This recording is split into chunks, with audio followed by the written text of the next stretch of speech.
L'effet golem. Comment nos attentes négatives peuvent condamner autrui à l'échec. On ne voit bien qu'avec le cœur de la confiance. Car si vous regardez quelqu'un comme un échec, vous finirez par lui en prêter toutes les couleurs, jusqu'à ce qu'il n'ait plus d'autre choix que de le devenir. La prophétie du déclin, l'essence de l'effet golem. L'effet golem est le jumeau maléfique du célèbre effet Pygmalion.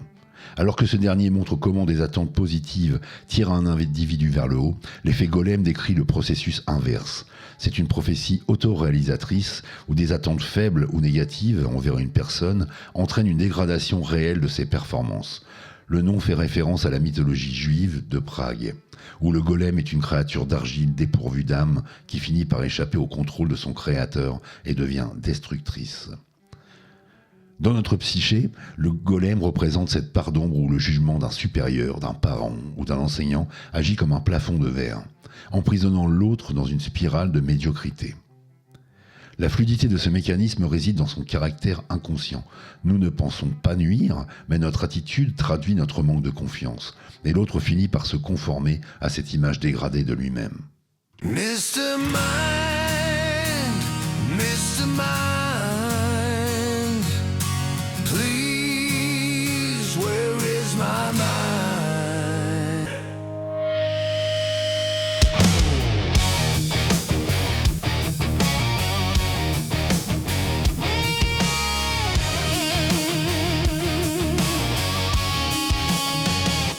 Des rats et des hommes, l'origine de l'expérience. L'invention scientifique de ce concept remonte aux années 1960, grâce aux travaux de Robert Rosenthal et Leonard Jacobson. Tout commence par une expérience surprenante impliquant des rats de laboratoire. Rosenthal divisa un groupe d'étudiants en deux et leur confia des rats. À la moitié des étudiants, il affirma que leurs rats étaient intelligents et sélectionnés pour leur rapidité. À l'autre moitié, il expliqua que leurs rats étaient génétiquement stupides et lents. En réalité, les rats étaient tous identiques. Pourtant, les résultats furent sans appel. Les rats étiquetés comme intelligents réussirent le labyrinthe avec brio, tandis que les rats stupides échouèrent massivement. La fluidité de l'expérience a montré que les étudiants, sans s'en rendre compte, manipulaient les rats stupides avec moins de douceur et de patience, créant un stress qui paralysait les animaux. Cette étude fut le point de départ d'une réflexion majeure sur l'influence des attentes humaines sur le vivant. La mécanique du découragement. À quoi sert ce biais dans notre esprit ? On peut se demander pourquoi notre cerveau possède un tel mécanisme de sabotage. En réalité, l'effet golem est un sous-produit de notre besoin de cohérence cognitive. Une fois que nous avons porté un jugement sur quelqu'un, le considérant comme incompétent, paresseux ou limité, nous cherchons inconsciemment à valider cette opinion. L'analyse des recherches suggère que nous réduisons alors notre investissement envers cette personne. Nous lui donnons des consignes moins claires, nous passons moins de temps à l'aider et nous soulignons davantage ses erreurs que ses progrès. La fluidité du biais vient du fait qu'il nous permet de gérer nos ressources. Pourquoi investir de l'énergie dans quelqu'un que nous jugeons sans avenir ? Malheureusement, ce raccourci mental crée exactement la réalité qu'il prétendait simplement observer. Le poids du regard, comment le corps parle à notre insu. L'effet golem ne passe pas seulement par les mots, il s'exprime par le langage non verbal. Un soupir d'agacement, un manque de contact visuel ou un ton de voix condescendant sont autant de signaux que la victime reçoit de plein fouet. La fluidité de cette communication silencieuse est dévastatrice.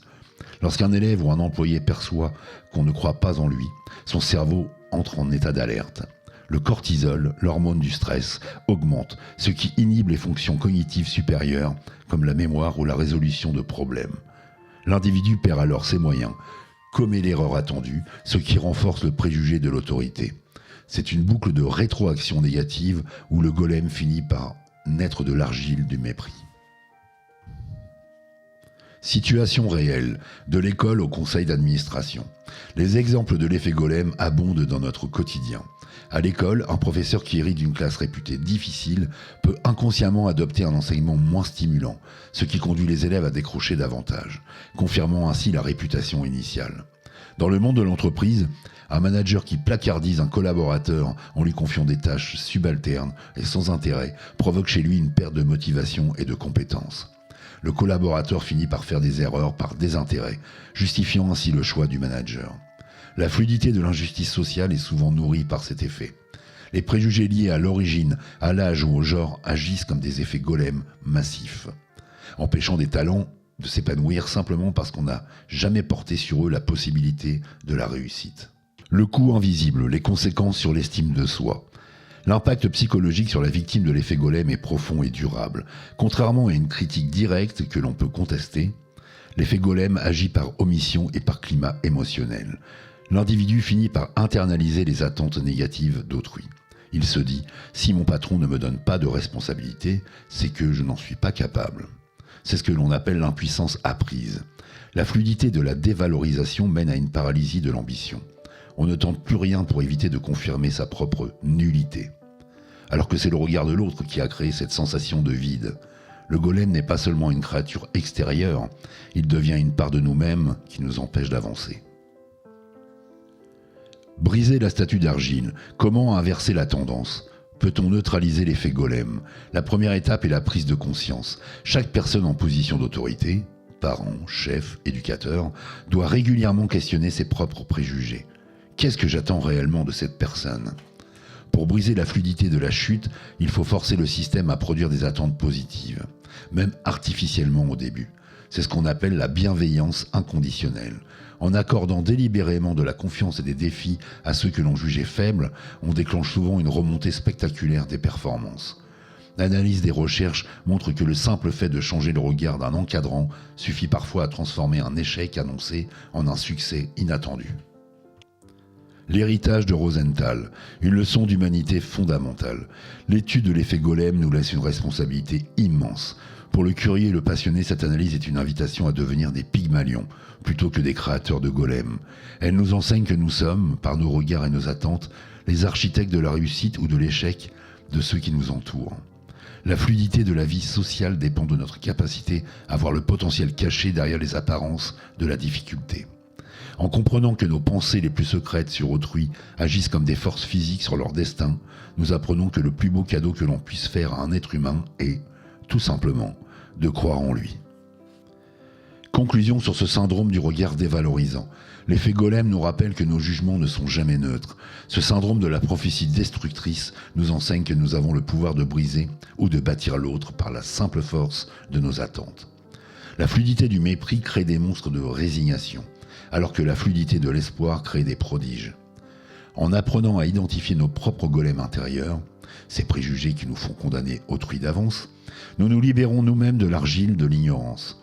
La connaissance de ce biais est le premier pas vers une société plus juste, où chaque individu est jugé non pas sur ce qu'il semble être, mais sur ce qu'il a le potentiel de devenir.